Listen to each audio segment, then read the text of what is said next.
Carnacki, the Ghost Finder by William Hope Hodgson. Number 1. The Gateway of the Monster.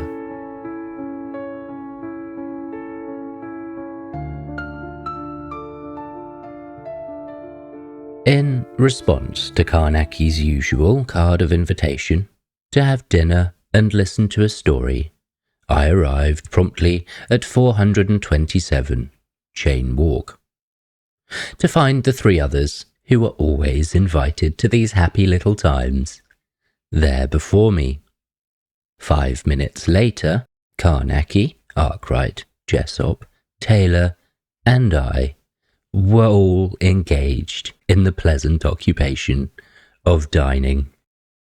"You've not been long away this time," I remarked as I finished my soup, forgetting momentarily Carnacki's dislike of being asked even to skirt the borders of his story until such time as he was ready. Then he would not stint words. "That's all," he replied with brevity, and I changed the subject, remarking that I'd been buying a new gun, to which piece of news he gave an intelligent nod and a smile, which I think showed a genuinely good-humoured appreciation of my intentional changing of the conversation. Later, when dinner was finished, Carnacki snugged himself comfortably down in his big chair, along with his pipe, and began his story, with very little circumlocution. "As Dodgson was remarking just now, I've only been away a short time, and for a very good reason too. I've only been away a short distance.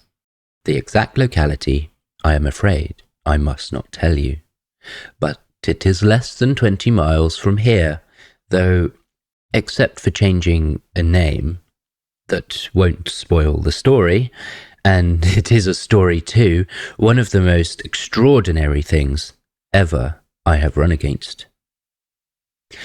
I received a letter a fortnight ago from a man I must call Anderson, asking for an appointment. I arranged a time, and when he came I found that he wished me to investigate and see whether I could not clear up a long-standing and well authenticated case of what he termed haunting. He gave me very full particulars, and finally, as the case seemed to present something unique, I decided to take it up. 2 days later, I drove to the house late in the afternoon. I found it a very old place, standing quite alone in its own grounds. Anderson had left a letter with the butler I found pleading excuses for his absence, and leaving the whole house at my disposal for my investigations.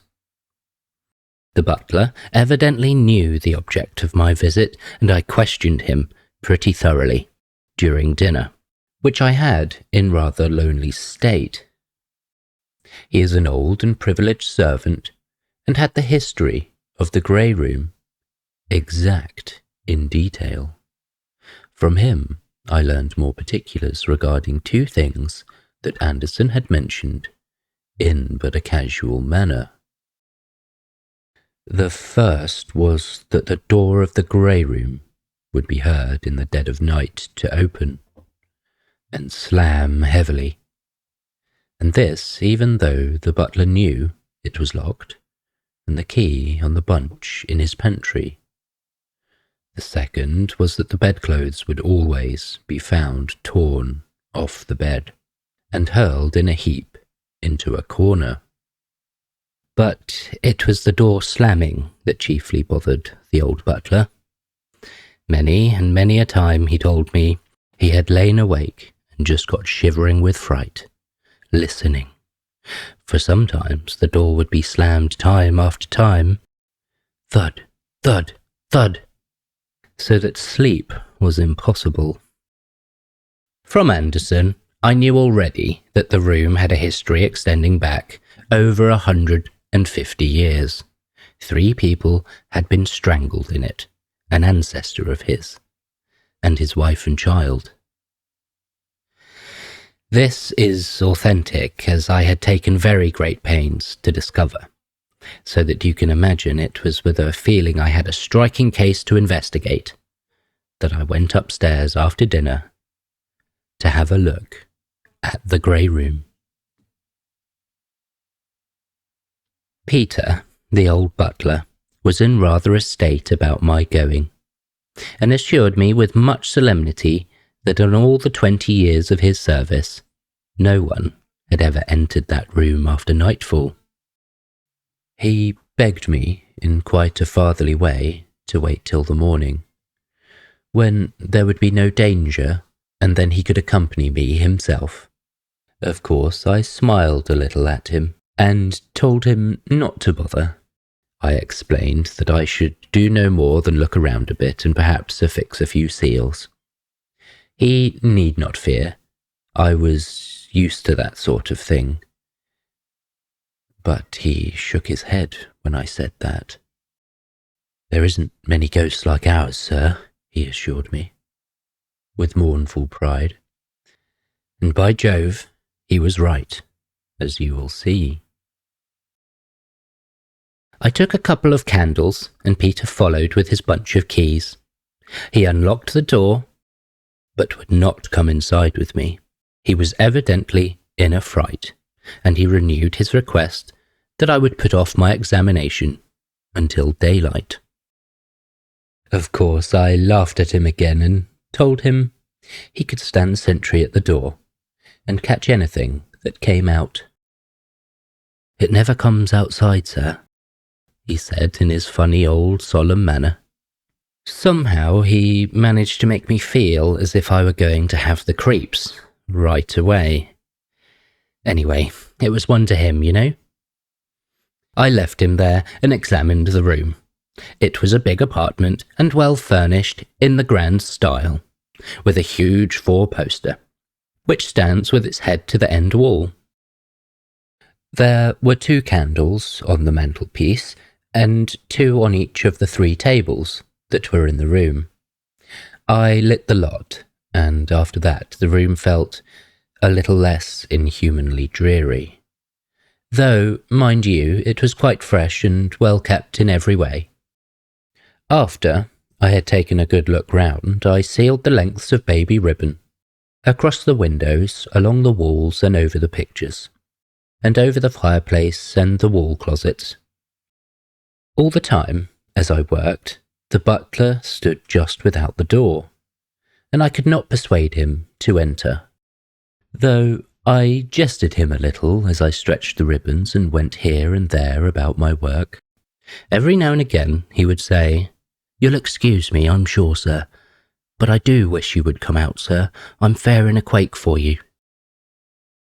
I told him he need not wait, but he was loyal enough in his way to what he considered his duty.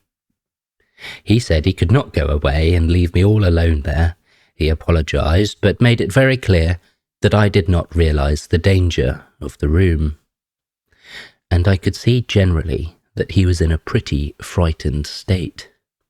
All the same, I had to make the room so that I should know if anything material entered it, so I asked him not to bother me, unless he really heard or saw something.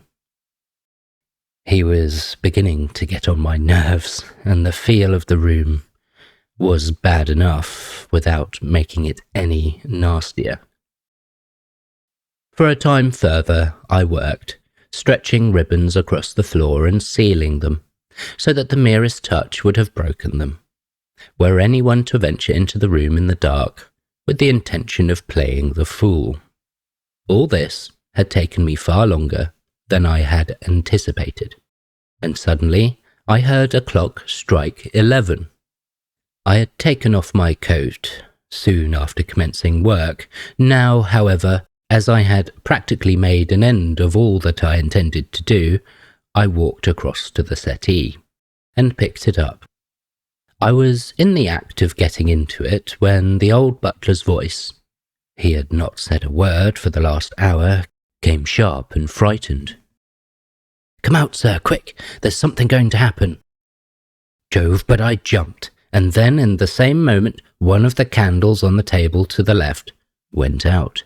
Now, whether it was the wind or what, I do not know, but just for a moment I was enough startled to make a run for the door. Though I am glad to say that I pulled up. Before I reached it, I simply could not bunk out, with the butler standing there after having, as it were, read him a sort of lesson on being brave, you know? So I just turned right round, picked up the 2 candles off the mantelpiece, and walked across to the table near the bed. Well, I saw nothing. I blew out the candle that was still alight. Then I went to those on the 2 tables and blew them out. Then, outside of the door, the old man called again. "Oh, sir, do be told, do be told." "All right, Peter," I said, and by Jove, my voice was not as steady as I would have liked. I made for the door and had a bit of work not to start running. I took some thundering long strides, as you can imagine. Near the door I had a sudden feeling that there was a cold wind in the room. It was almost as if the window had been suddenly opened a little. I got to the door, and the old butler gave a step in a sort of instinctive way. "Collar the candles, Peter," I said, pretty sharply, and shoved them into his hands. I turned and caught the handle and slammed the door shut with a crash. Somehow, do you know, as I did so, I thought I felt something pull back on it. But it must have been only fancy. I turned the key in the lock and then again double-locking the door. I felt easier then and set to and sealed the door. In addition, I put my card over the keyhole and sealed it there, after which I pocketed the key and went downstairs with Peter, who was nervous and silent, leading the way. Poor old beggar. It had not struck me until that moment that he had been enduring a considerable strain during the last 2 or 3 hours. About midnight, I went to bed. My room lay at the end of the corridor upon which opens the door of the grey room. I counted the doors between it and mine and found that 5 rooms lay between. And I'm sure you can understand that I was not sorry. Then, just as I was beginning to undress, an idea came to me, and I took my candle and sealing wax and sealed the doors of all 5 rooms. If any door slammed in the night, I should know just which one. I returned to my room, locked the door, and went to bed. I was waked suddenly from a deep sleep by a loud crash somewhere out in the passage. I sat up in bed and listened, but heard nothing. Then I lit my candle.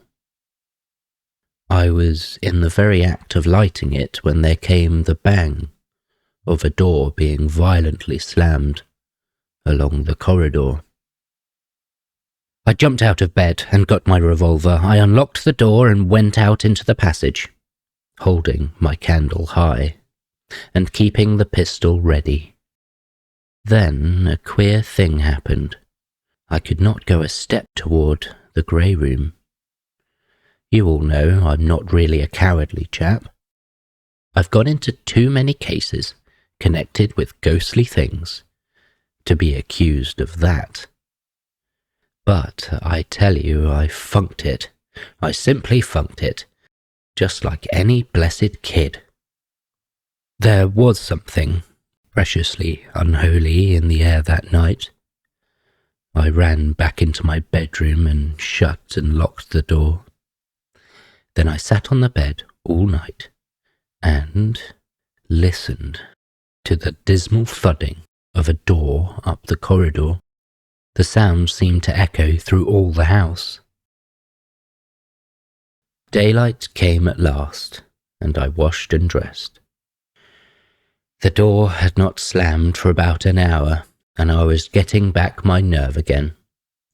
I felt ashamed of myself, though In some ways, it was silly, for when you're meddling with that sort of thing, your nerve is bound to go sometimes, and you just have to sit quiet and call yourself a coward until daylight. Sometimes it's more than just cowardice, I fancy.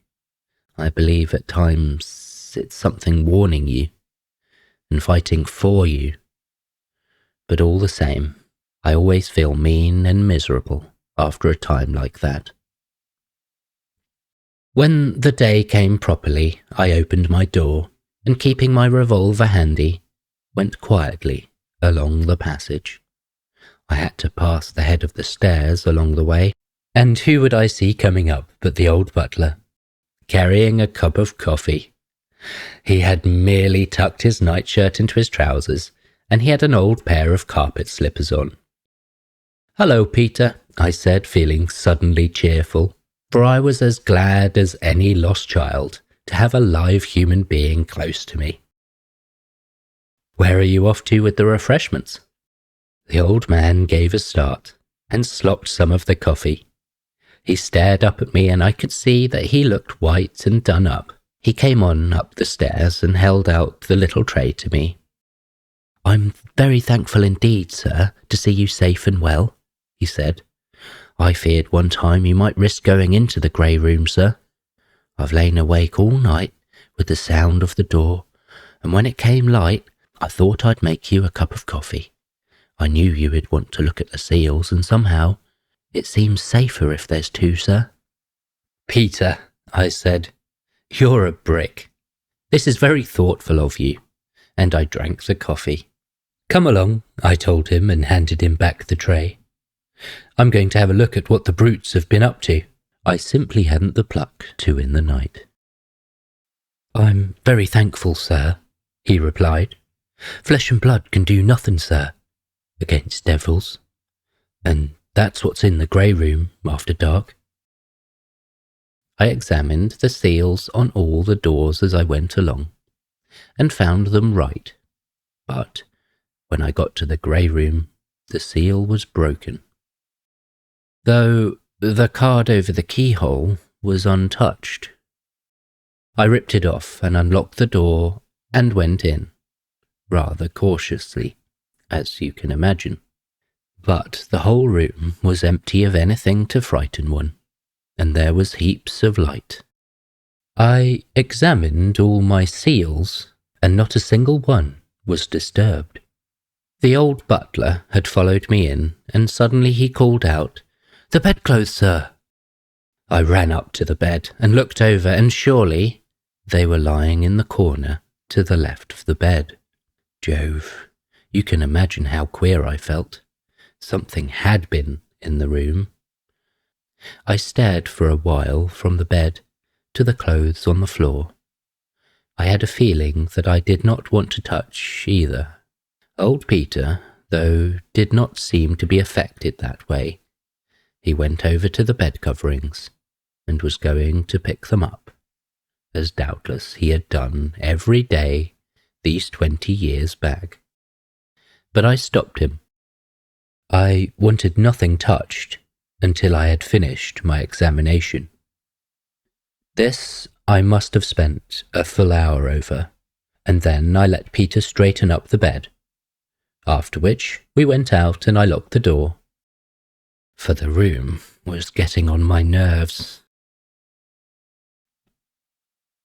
I had a short walk and then breakfast, after which I felt more my own man, and so returned to the grey room, and with Peter's help and one of the maids, I had everything taken out of the room, except the bed, even the very pictures. I examined the walls, floor, and ceiling then with probe, hammer, and magnifying glass, but I found nothing suspicious. And I can assure you, I began to realize in very truth that some incredible thing had been loose in the room during the past night. I sealed up everything again and went out, locking and sealing the door as before.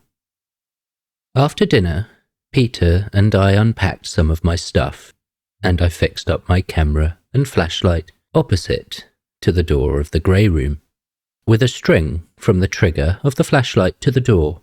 Then, you see, if the door were really opened, the flashlight would blare out, and there would be, possibly, a very queer picture to examine in the morning.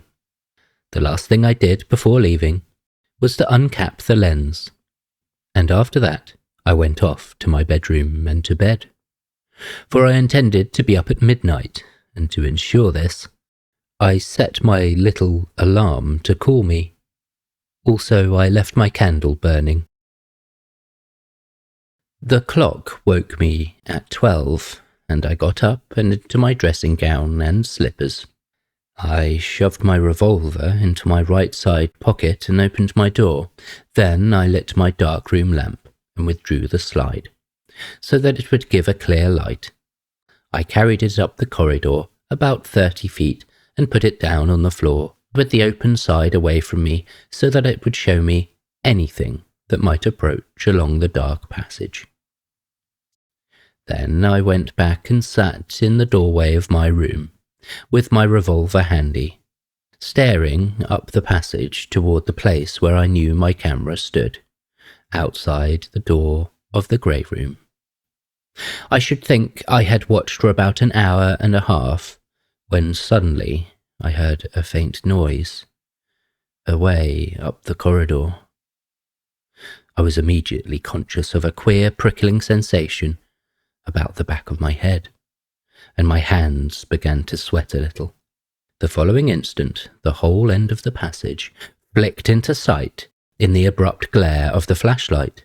There came the succeeding darkness, and I peered nervously up the corridor, listening tensely and trying to find what lay beyond the faint glow of my dark lamp, which now seemed ridiculously dim by contrast with the tremendous blaze of the flash power. And then, as I stooped forward, staring and listening, there came the crashing thud of the door of the grey room. The sound seemed to fill the whole of the large corridor and go echoing hollowly through the house. I tell you, I felt horrible, as if my bones were water. Simply beastly. Jove, how I did stare, and how I listened.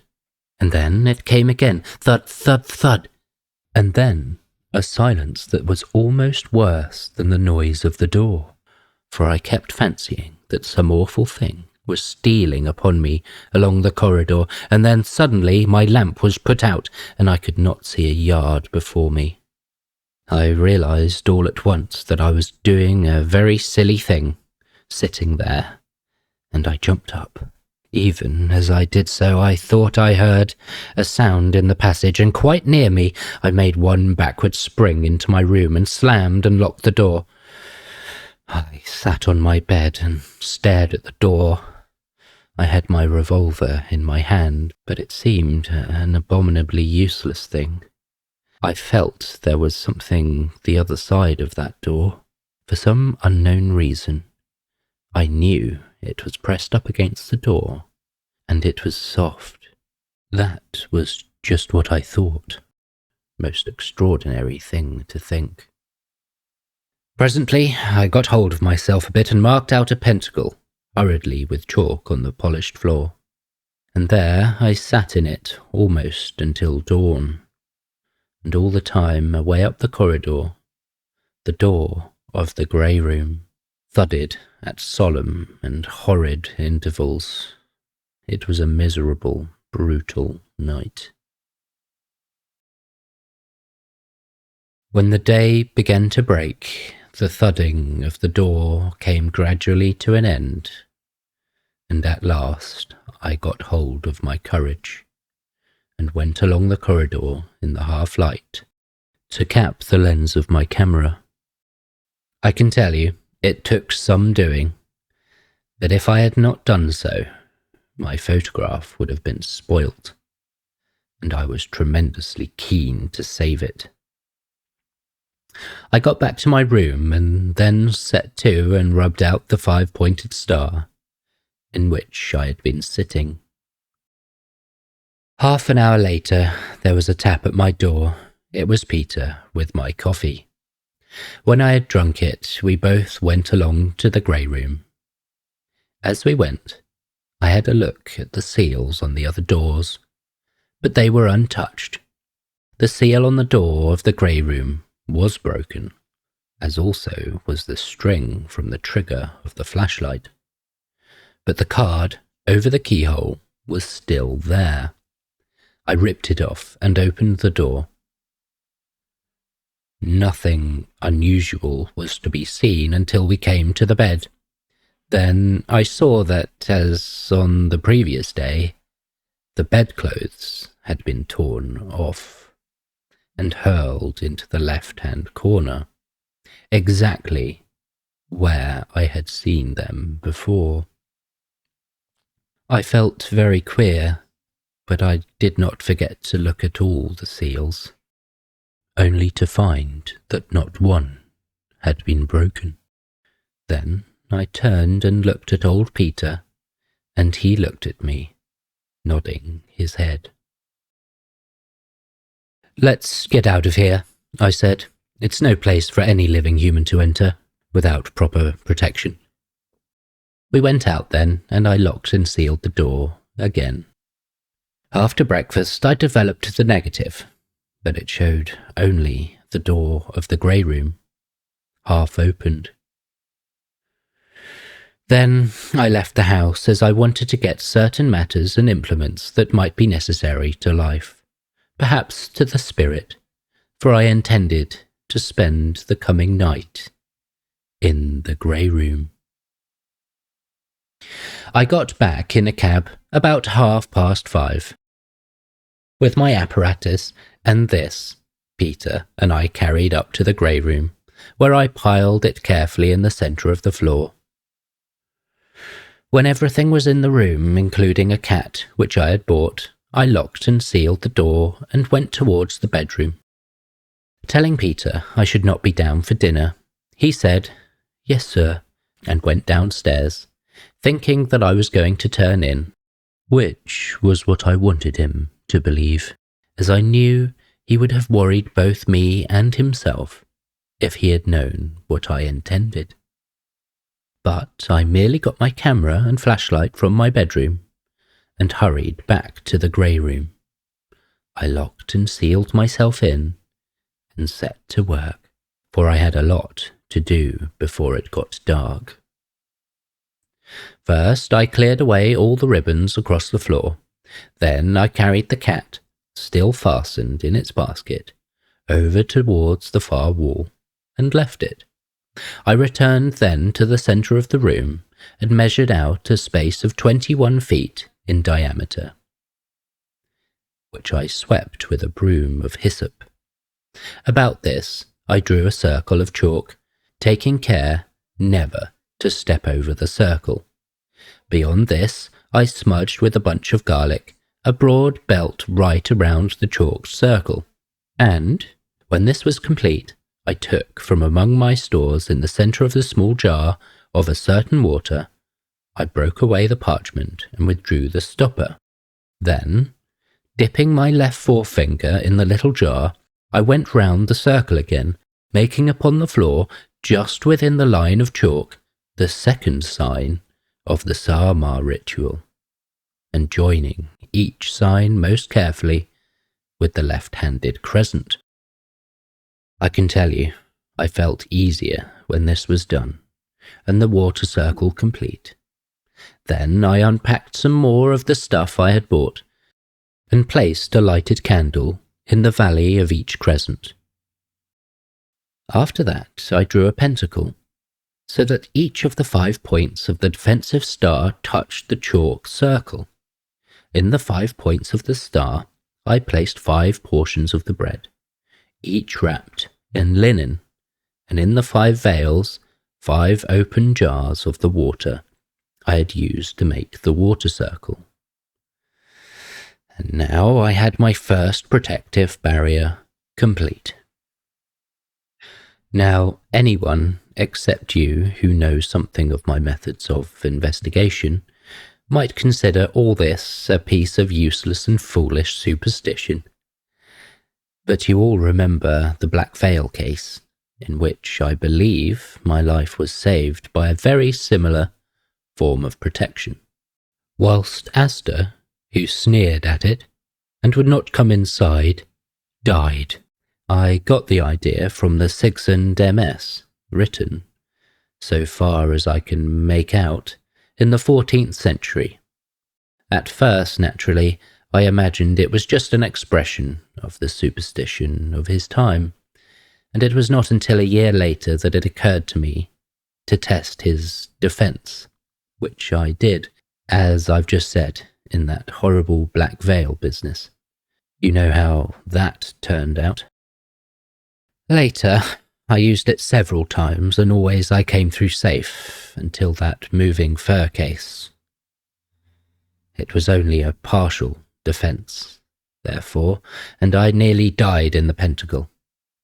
After that, I came across Professor Gardner's experiments with a medium. When they surrounded the medium with a current in vacuum, he lost his power, almost as if it cut him off from the immaterial. That made me think a lot. And that is how I came to make the electric pentacle, which is a most marvellous defence against certain manifestations. I used the shape of the defensive star for this protection, because I have personally no doubt at all but that there is some extraordinary virtue in the old magic figure. Curious thing for a 20th century man to admit, is it not? But then, as you all know, I never did and never will allow myself to be blinded by the little cheap laughter. I ask questions and keep my eyes open. In this last case, I had little doubt that I had run up against a supernatural monster, and I meant to take every possible care, for the danger is abominable. I turned to now fit the electric pentacle, setting it so that each of its points and veils coincided exactly with the points and veils of the drawn pentagram upon the floor. Then I connected up the battery, and the next instant the pale blue glare from the intertwining vacuum tubes shone out. I glanced about me then, with something of a sigh of relief, and realised suddenly that the dusk was upon me, for the window was grey and unfriendly. Then round at the big empty room, over the double barrier of the electric and candlelight. I had an abrupt, extraordinary sense of weirdness thrust upon me. In the air, you know, as it were, a sense of something inhuman impending. The room was full of the stench of bruised garlic, a smell I hate. I turned now to the camera, and saw that it and the flashlight were in order. Then I tested my revolver carefully, though I had little thought that it would be needed. Yet to what extent materialization of an abnatural creature is possible, given favourable conditions, no one can say, and I had no idea what horrible thing I was going to see, or feel the presence of. I might in the end have to fight with a materialized monster. I did not know, and I could only be prepared. You see, I never forgot that 3 other people had been strangled in the bed close to me, and the fierce slamming of the door I had heard myself. I had no doubt that I was investigating a dangerous and ugly case. By this time the night had come, though the room was very light with the burning candles, and I found myself glancing behind me, constantly, and then all round the room. It was nervy work, waiting for that thing to come. Then, suddenly, I was aware of a little cold wind sweeping over me, coming from behind. I gave one great nerve thrill, and a prickly feeling went all over the back of my head. Then I hove myself round with a sort of stiff jerk, and I stared straight against that queer wind. It seemed to come from the corner of the room, to the left of the bed, the place where both times I had found the heap of tossed bedclothes. Yet I could see nothing unusual, no opening, nothing. Abruptly, I was aware that the candles were all aflicker. In that unnatural wind, I believe I just squatted there and stared in a horribly frightened, wooden way for some minutes. I shall never be able to let you know how disgustingly horrible it was sitting in that vile cold wind. And then, flick, flick, flick, all the candles round the outer barrier went out, and there was I, locked and sealed in that room, and with no light beyond the weakish blue glare of the electric pentacle. A time of abominable tenseness passed, and still that wind blew upon me. And then, suddenly, I knew that something stirred in the corner to the left of the bed. I was made conscious of it rather by some inward, unused sense than by either sight or sound. For the pale, short radius glare of the pentacle gave but a very poor light for seeing by. Yet, as I stared, something began to slowly grow upon my sight, a moving shadow, a little darker than the surrounding shadows. I lost the thing amid the vagueness, and for a moment or two I glanced swiftly from side to side with a fresh new sense of impending danger. Then my attention was directed to the bed. All the coverings were being drawn steadily off, with a hateful, stealthy sort of motion. I heard the slow, dragging slither of the clothes, but I could see nothing of the thing that pulled.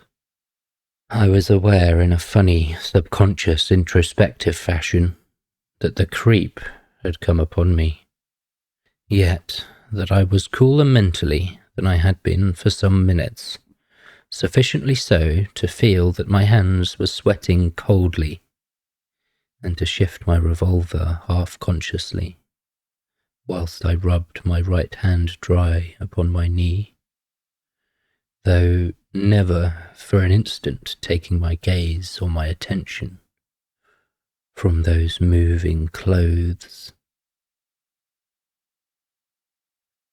The faint noises from the bed ceased once, and there was a most intense silence with only the sound of the blood beating in my head. Yet immediately afterward I heard again the slurring of the bedclothes being dragged off the bed.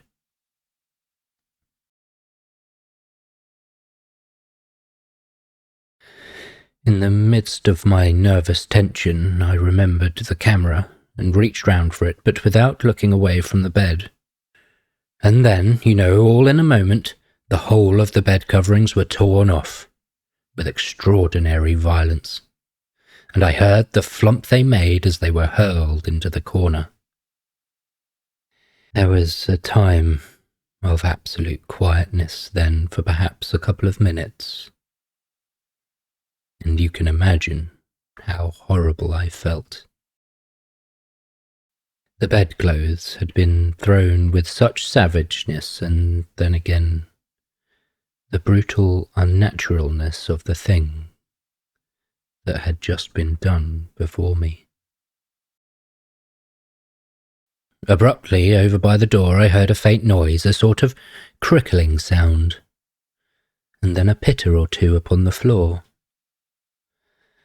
A great nervous thrill swept over me, seeming to run up my spine and over the back of my head, for the seal that secured the door had just been broken. Something was there. I could not see the door, at least. I mean to say that it was impossible to say how much I actually saw, and how much my imagination supplied.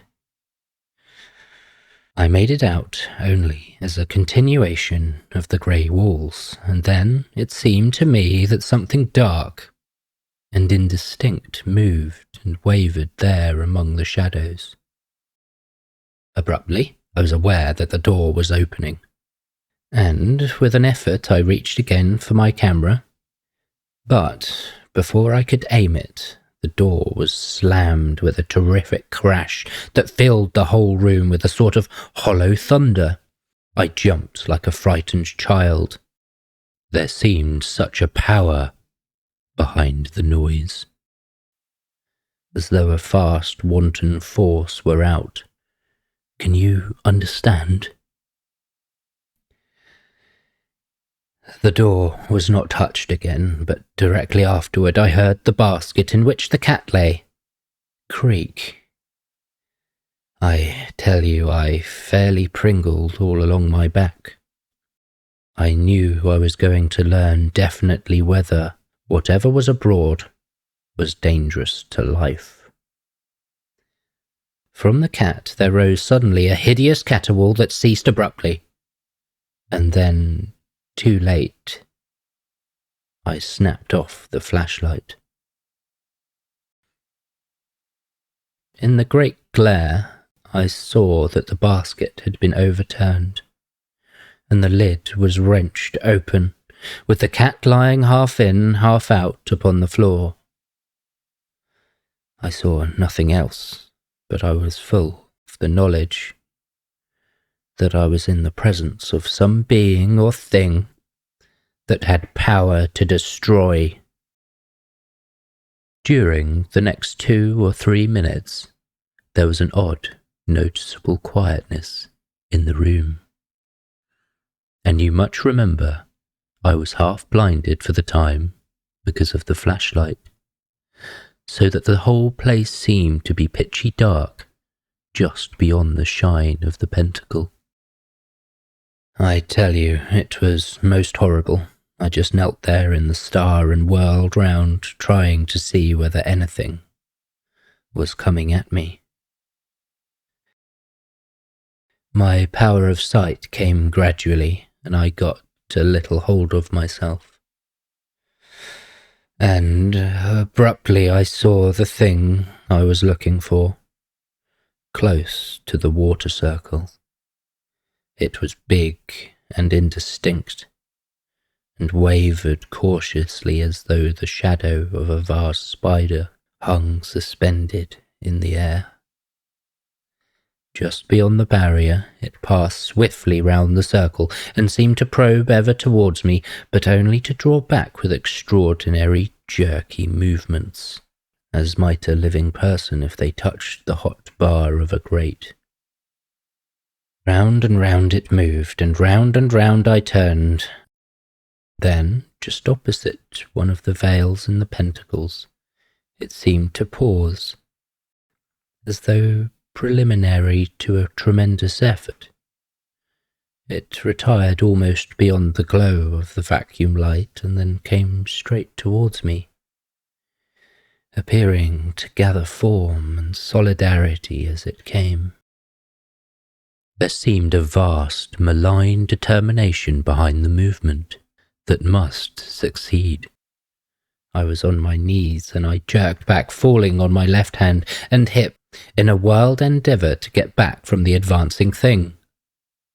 With my right hand I was grabbing madly for my revolver, which I had let slip. The brutal thing came with one great sweep straight over the garlic and water circle, almost to the veil of the pentacle. I believe I yelled.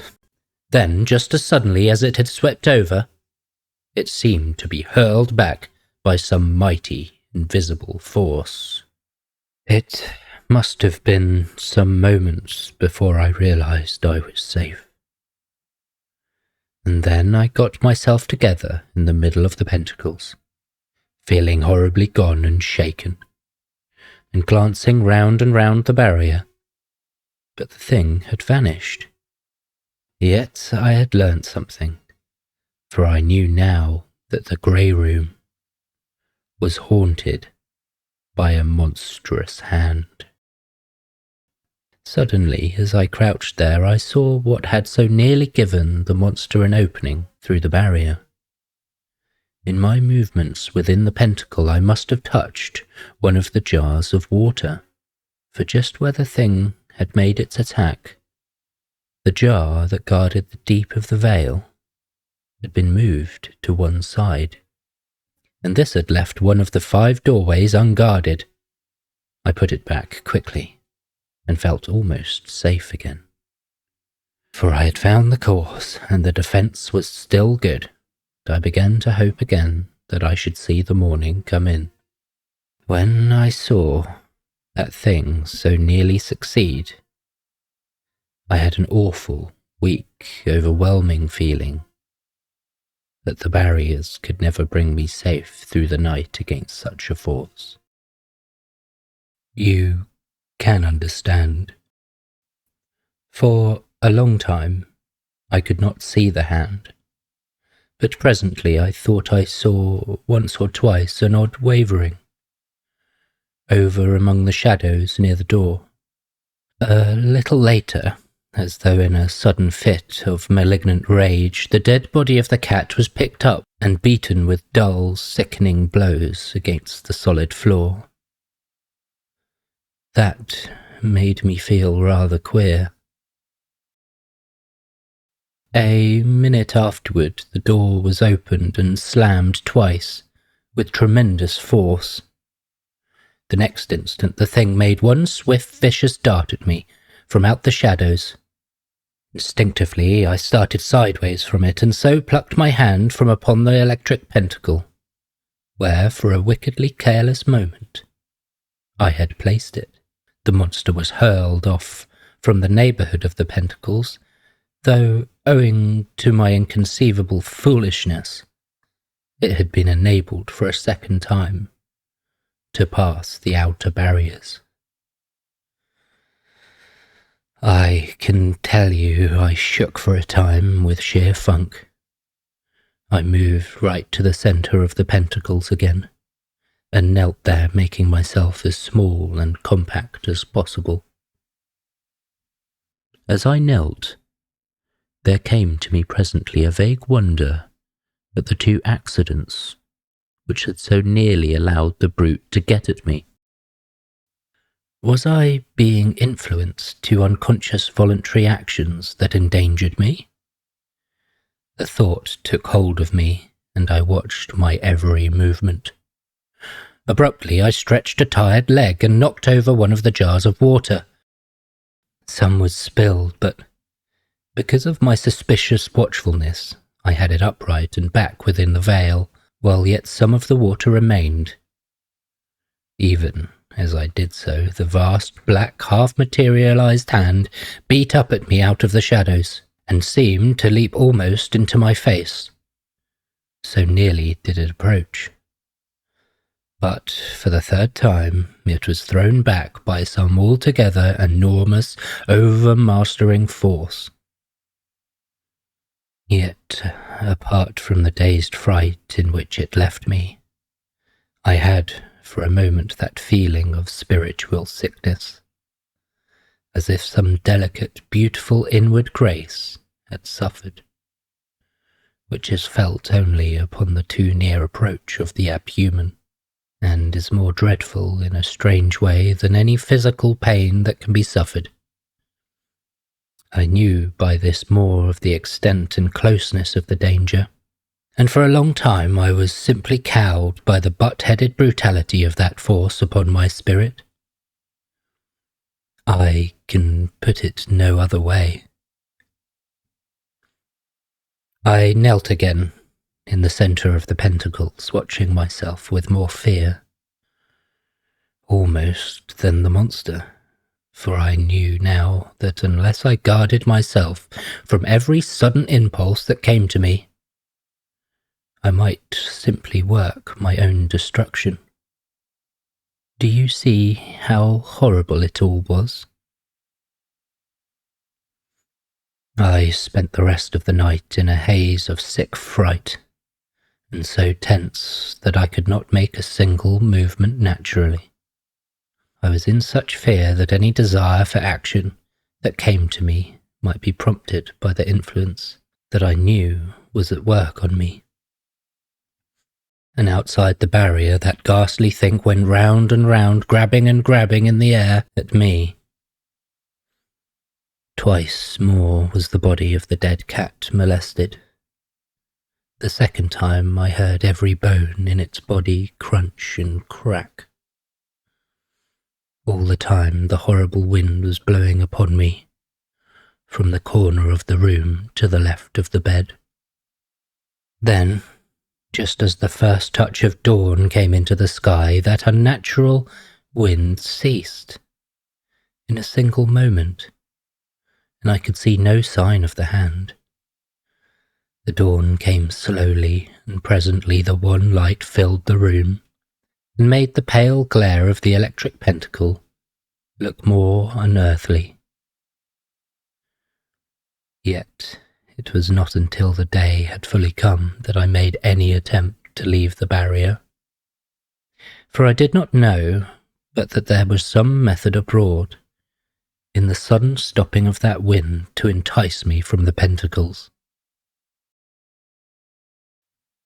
At last, when the dawn was strong and bright, I took one last look round, and ran for the door. I got it unlocked in a nervous and clumsy fashion, then locked it hurriedly and went to my bedroom, where I lay on the bed and tried to steady my nerves. Peter came presently with the coffee, and when I had drunk it I told him I meant to have a sleep, as I had been up all night. He took the tray and went out quietly, and after I had locked my door, I turned in properly, and at last got to sleep. I woke about midday, and after some lunch I went up to the grey room. I switched off the current from the pentacle which I had left on in my hurry. Also I removed the body of the cat. You can understand I did not want anyone to see the poor brute. After that I made a very careful search of the corner where the bedclothes had been thrown. I made several holes and probed and found nothing. Then it occurred to me to try with my instrument under the skirting. I did so and heard my wire ring on metal. I turned the hook end that way and fished for the thing. At the second go I got it. It was a small object, and I took it to the window. I found it to be a curious ring, made of some greying material. The curious thing about it was that it was made in the form of a pentagon. That is, the same shape as the inside of the magic pentacle, but without the mounts which form the points of the defensive star. It was free from all chasing or engraving. You will understand that I was excited when I tell you that I felt sure I held in my hand the famous luck ring of the Anderson family, which, indeed, was of all things the one most intimately connected with the history of the haunting. This ring was handed on from father to son through generations, and always in obedience to some ancient family tradition, each son had to promise never to wear the ring.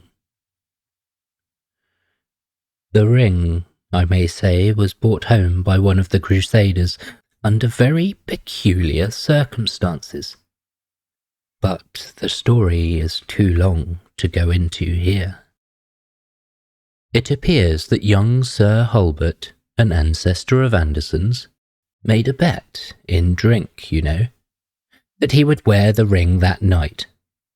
He did so, and in the morning his wife and child were found strangled in the bed, in the very room in which I stood. Many people, it would seem, thought young Sir Hulbert was guilty of having done the thing in drunken anger, and he, in an attempt to prove his innocence, slept a second night in the room. He was also strangled. Since then, as you may imagine, no one has ever spent a night in the grey room. Until I did so. The ring had been lost so long that it had become almost a myth. And it was most extraordinary to stand there with the actual thing in my hand, as you can understand. It was whilst I stood there, looking at the ring, that I got an idea. Supposing that it were, in a way, a doorway. You see what I mean? A sort of gap in the world hedge. It was a queer idea, I know, and probably was not my own, but came to me from the outside. You see, the wind had come from that part of the room where the ring lay.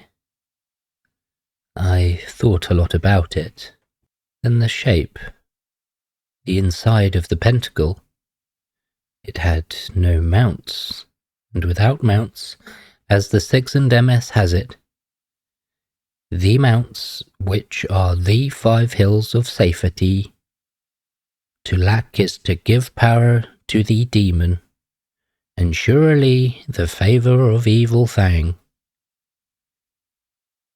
You see, the very shape of the ring was significant, and I determined to test it. I unmade the pentacle, for it must be made afresh, and around the one to be protected. Then I went out and locked the door, after which I left the house to get certain matters, for neither yarbs nor fear nor wear must be used a second time. I returned about 7:30, and as soon as the things I had bought had been carried up to the grey room, I dismissed Peter for the night, just as I had done the evening before. When he had gone downstairs, I let myself into the room and locked and sealed the door. I went to the place in the centre of the room where all the stuff had been packed, and I set to work with all my speed to construct a barrier about me and the ring. I do not remember whether I explained it to you, but I had reasoned that if the ring were in any way a medium of admission, and it were enclosed with me in the electric pentacle, it would be, to express it loosely, insulated. Do you see? The force which had visible expression as a hand would have to stay beyond the barrier which separates the ab from the normal, for the gateway would be removed from accessibility. As I was saying, I worked with all my speed to get the barrier completed about me and the ring, for it was already later than I cared to be in that room, unprotected. Also, I had a feeling that there would be a vast effort made that night to regain the use of the ring, for I had the strongest conviction that the ring was a necessity to materialization. You will see whether I was right. I completed the barriers in about an hour, and you can imagine something of the relief I felt when I felt the pale glare of the electric pentacle once more all about me. From then onward, for about 2 hours, I sat quietly, facing the corner from which the wind came. About 11 o'clock, a queer knowledge came that something was near me, yet nothing happened for a whole hour after that. Then, suddenly, I felt the cold, queer wind begin to blow upon me. To my astonishment, it seemed now to come from behind me, and I whipped around with a hideous quake of fear. The wind met me in the face. It was blowing up from the floor close to me. I stared down in a sickening maze of new frights. What on earth had I done now? The ring was there, close beside me, where I had put it. Suddenly, as I stared bewildered, I was aware that there was something queer about the ring. Funny, shadowy movements and convolutions. I looked at them stupidly.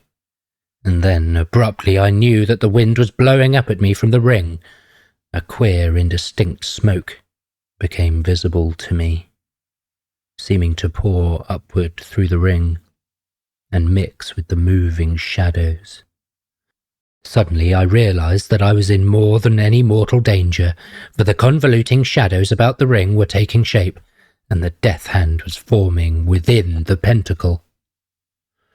My goodness, do you realize it? I'd bought the gateway into the pentacles, and the brute was coming through, pouring into the material world as gas might pour out from the mouth of a pipe.